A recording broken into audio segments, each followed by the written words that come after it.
चली आओ, चली आओ, चली आओ, चली आओ। लेकिन ऐसे नहीं, तालियों के साथ 1 2 3 4।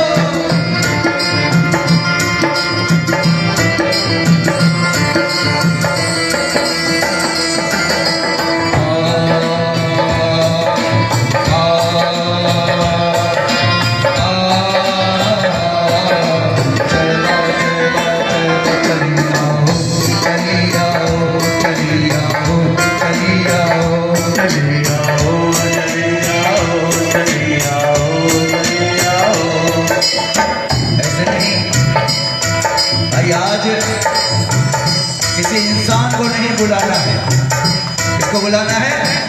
माँ को बुलाना। जो जगह जलती है तो सभी का ध्यान माँ की ज्योत की ओर, माँ की मूर्ति की ओर। सबको लगेगा कि माँ मुझे देख रही है। और यकीन मानिए, जितनी देर आप ज्योत को देखोगे, माँ की मूर्ति को देखोगे, उतनी नेगेटिविटी आपकी दूर होगी, उतने संकट दूर होंगे, कष्ट दूर होंगे, माँ की कृपा बरसेगी। सभी ने तालियों का साथ देते हुए और मुख भी पावन करना है। और क्या करना है?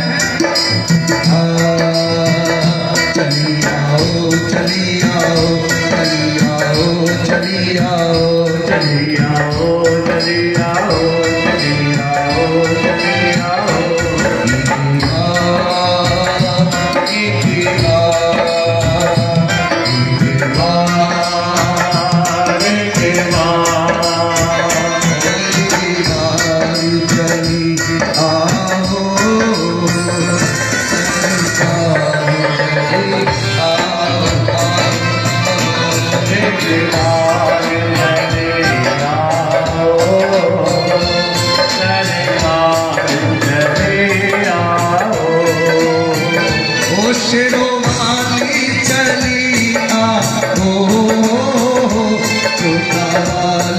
चली